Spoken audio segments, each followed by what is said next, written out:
Hi, everyone. Good afternoon. How's everyone doing? Good. Great. How's the show so far? Good? Awesome. Great. So today, we're going to do a bit of a tag team, myself and Jason here. Let me just introduce myself real quick. I'm Umar Mughal. I've been in the tech semiconductor industry for about 25 years, roughly speaking, working for different companies. Last company was Intel before I joined Rapid Silicon. And Rapid Silicon is all about AI, edge, FPGAs, doing great things at the edge. So I have a question for you guys. Do we have a mic? How do you define edge? Any answers? No. No attempt. There we go. We have an attempt.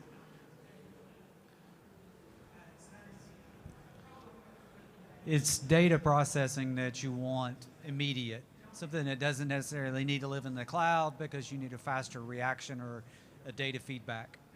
So you want to do that computing in an edge rather than doing that computing in a cloud. Perfect. I think I'm done with my presentation with that answer.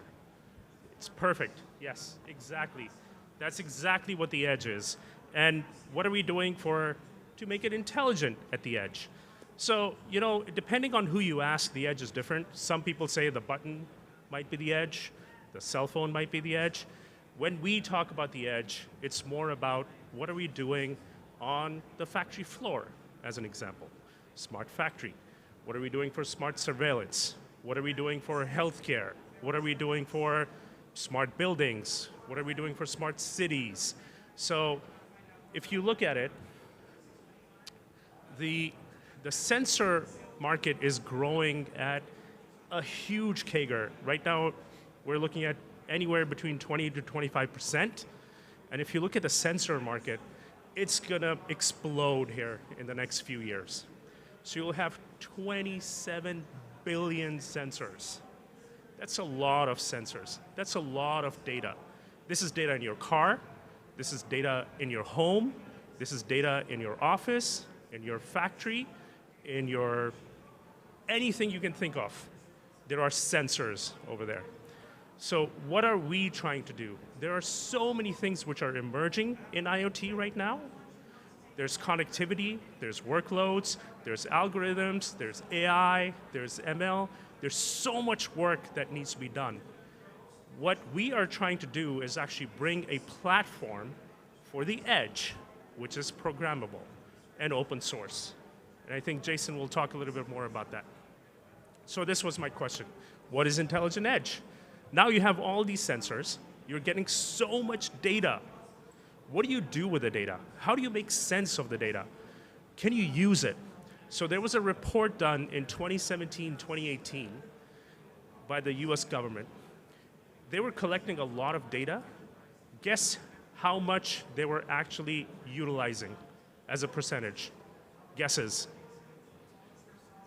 10%? 1%?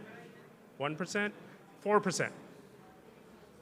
That was in 2017. Just imagine how much the data has exploded. It's probably 1% now. I think so. It might be. This is 2017, 2018. 4% of the data was actually utilized, right?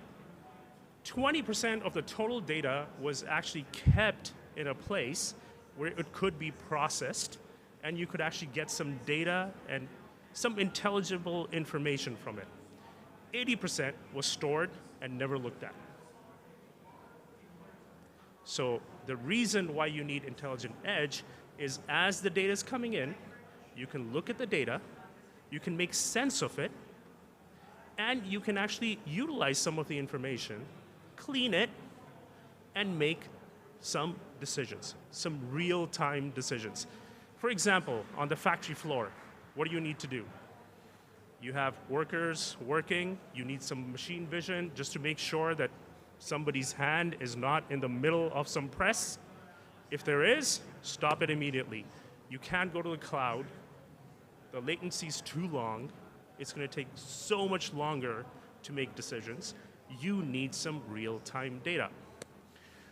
There was a bottling plant in, I think it was in Belgium, where they were bottling all sorts of things, Coke, Pepsi, imagine all sorts of drinks. Moving from one to the other took them 30 minutes. Guess how many bottles they would make in 30 minutes and lost revenue? 500,000. So they want to make this change in 2 minutes or less, right? So that it's lost revenue. So these are some of the things that we're looking at when we talk about intelligent edge. We talk about making real-time decisions.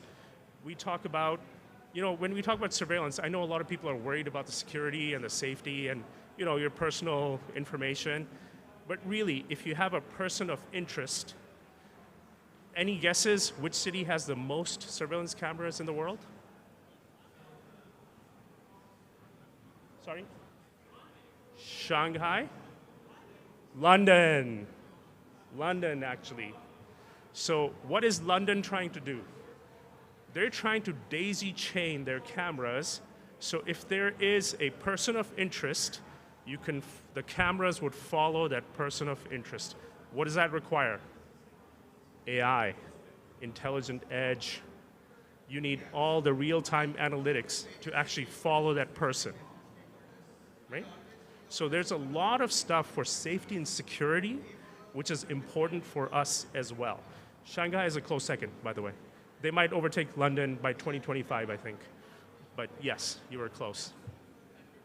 So with that, I think I talked about a lot of the different things that are happening right now. One of the biggest things that the US government is looking at is energy consumption.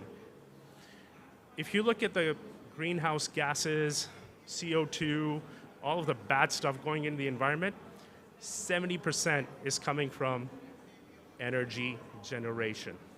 So if you look at DOE, what they're trying to do is figure out how they can reduce the carbon footprint in generating the electricity.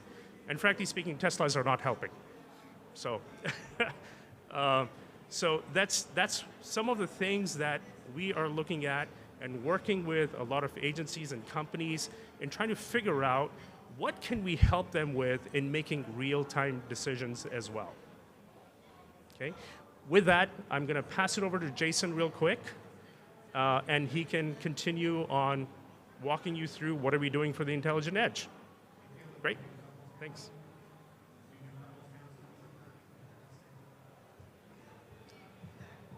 All right, thanks everybody.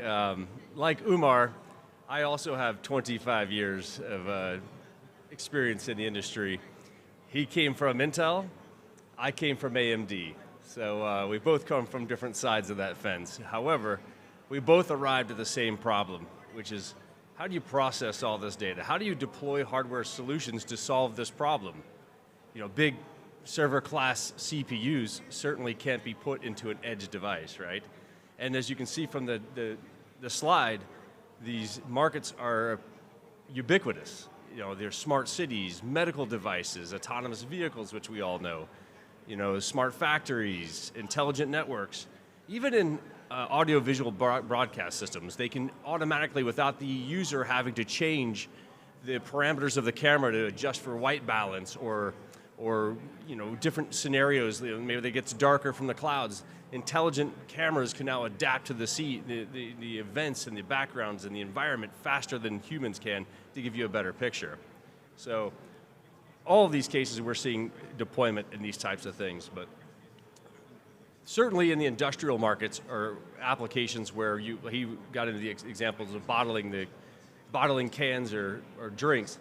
But it's just in the manufacturing of all things, all cars, everything, everything's being done by robots now.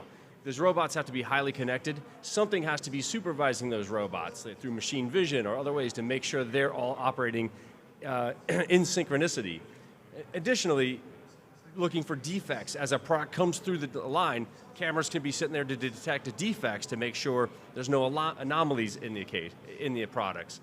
So what we're seeing, trends, statistical data saying that by 2025, 30% of, all industrial systems will have some kind of analytics or AI edge inference in them, right?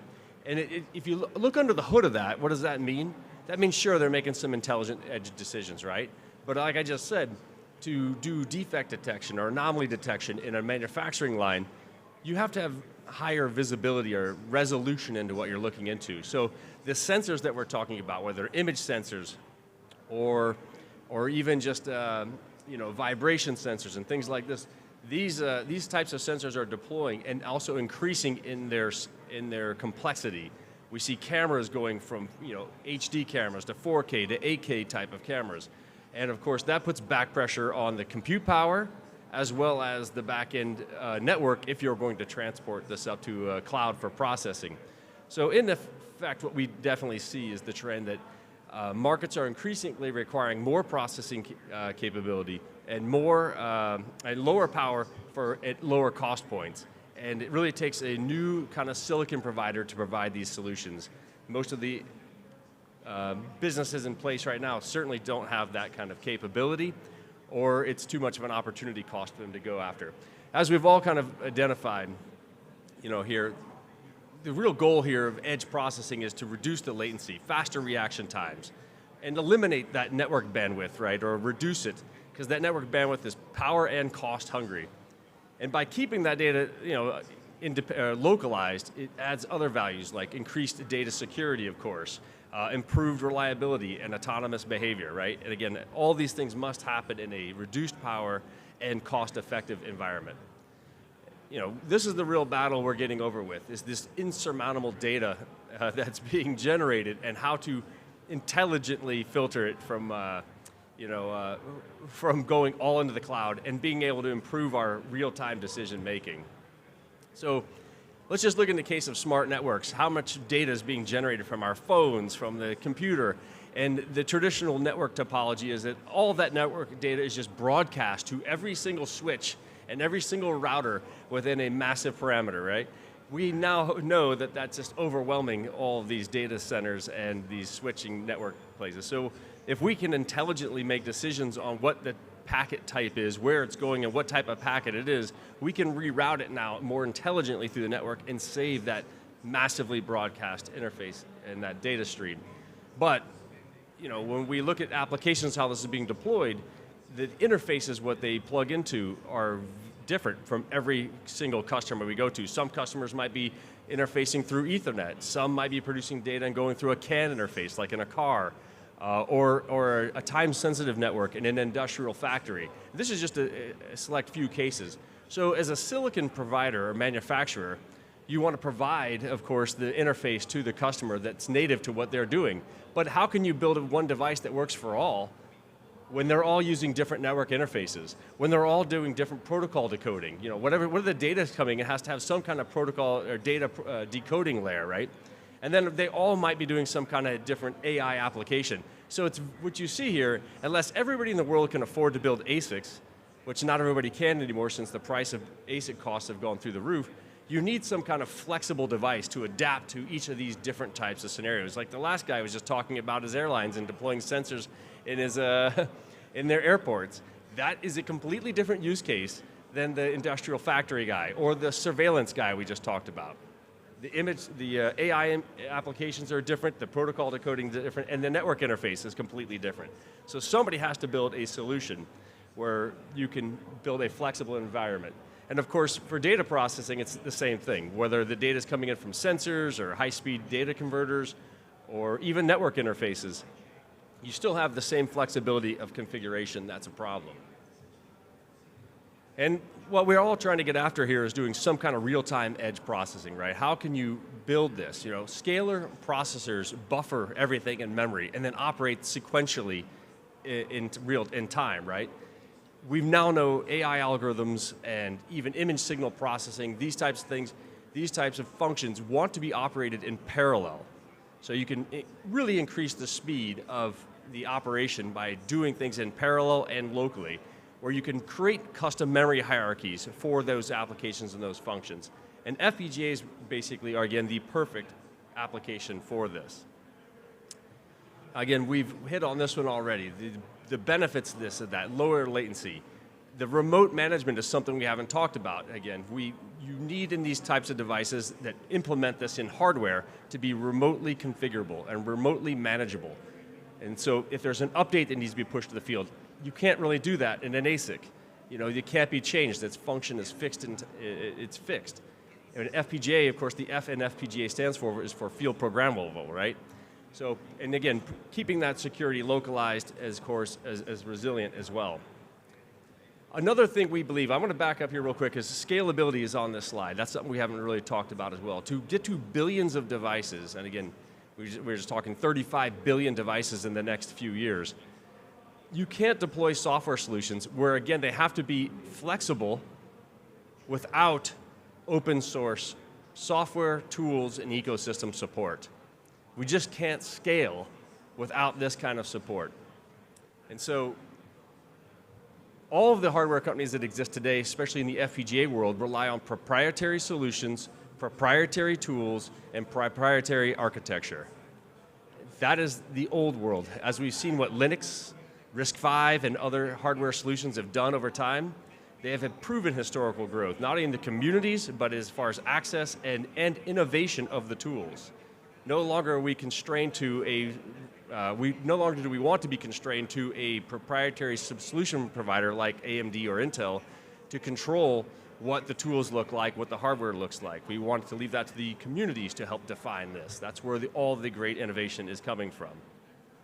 Furthermore, when you produce tools and things like this, they don't have an obsolescence or end-of-life component to them, like we see from some silicon manufacturers as well.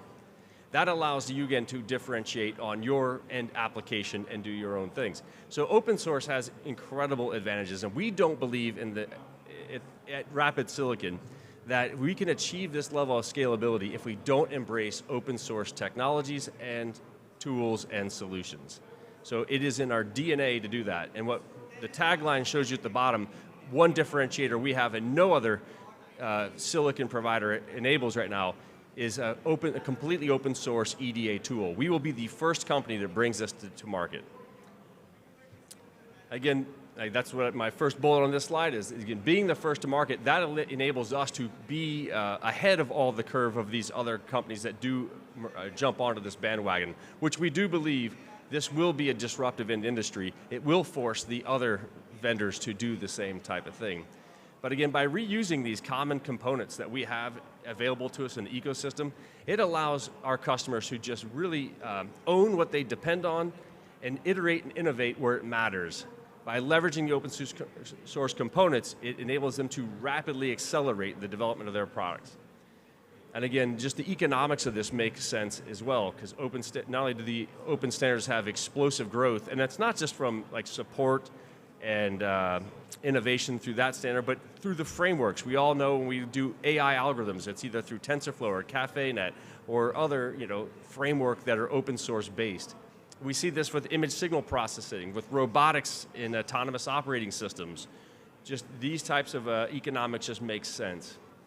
So again, we don't believe you can address the scalability of the IoT market and the billions of units deployed without some kind of open source component to it. So we keep talking about AI, the part of the conference focuses on AI. Again, and we have these sensors being deployed. How do you deploy AI models into cost-effective, low-power solutions that get put into these embedded edge type devices, whether that be the camera we were talking about, the industrial machine that's stamping out the bottles, or even the commercial airport, right? So again, everything we see in AI starts from some open source framework and wants to get down to an embedded hardware target. This is the hard challenge, because if anybody of you I don't know if anybody in here is a designer or engineer who's programmed FPGAs before, but it is difficult. Who has programmed an FPGA before? All right, actually a few of them. Was it easy? All right, it's not. Hey, well think about it. I've been doing FPGA designs in sales and marketing for over 25 years, and no, it has never been easy. But think of what you're doing. You are building a custom chip in real time that's flexible and configurable over time. I mean, if you had to go develop an ASIC tomorrow, how long would that take you? It'd probably take you more time, less time, I don't know. But it still wouldn't be flexible in the field. Nonetheless, the point is that historically speaking, programming embedded solutions like this has been difficult. And as we evolve the abstraction levels up in software programming, we need to adapt with it as well. And right now, we believe, and the focus is, the growth is in Python. And there are tools that we are working with, open source tools that we're working with, and communities and ecosystems of IP that exist that we're bringing together to provide this AI solution for you. And this is the framework that we interject between the TensorFlow or Onyxes or cafes.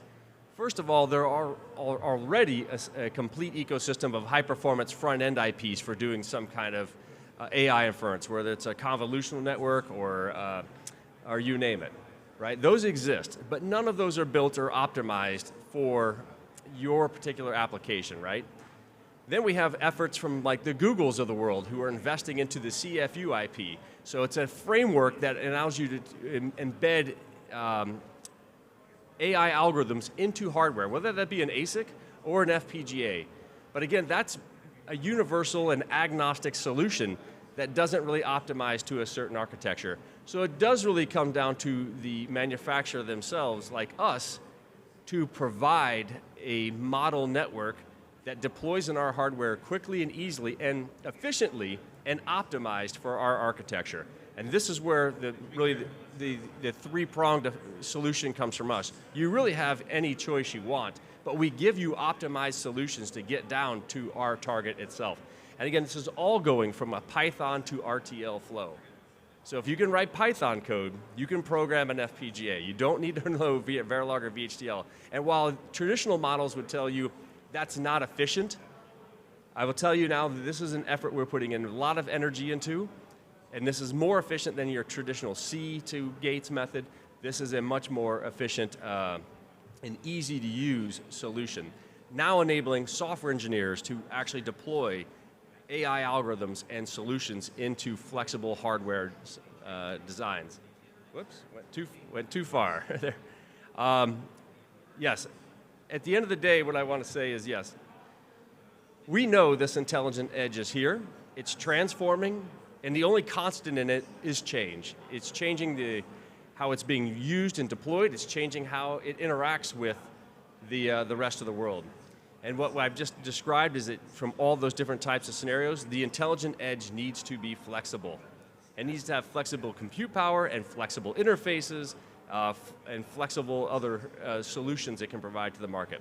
And finally, if we can't build you products to solve these problems that are cost effective and open source and low power, we would be wasting our time. And that's exactly what we're here to show you to do. So we have our meeting room over here down the hall. Our website has a quick overview of the products we're making, but effectively the products we are trying to solve are going into the embedded edge market, giving you that flexibility, giving you the performance power, and meeting the cost targets of many of these embedded edge applications. I think, let's see how we do it on time. We're about there at time. I'll turn it over to questions. Yeah, anybody have any questions? Anyone? FPGAs? Well, either you covered it all well enough. Let's see. Has anybody, just raise their hands, anybody developed, who here has developed an AI algorithm or function, application? Got a couple in the back, sort of, all right. All right, have you deployed it into hardware? One yes in the back. Was it in a processor, off-the-shelf processor, a GPU? Xilinx, yeah.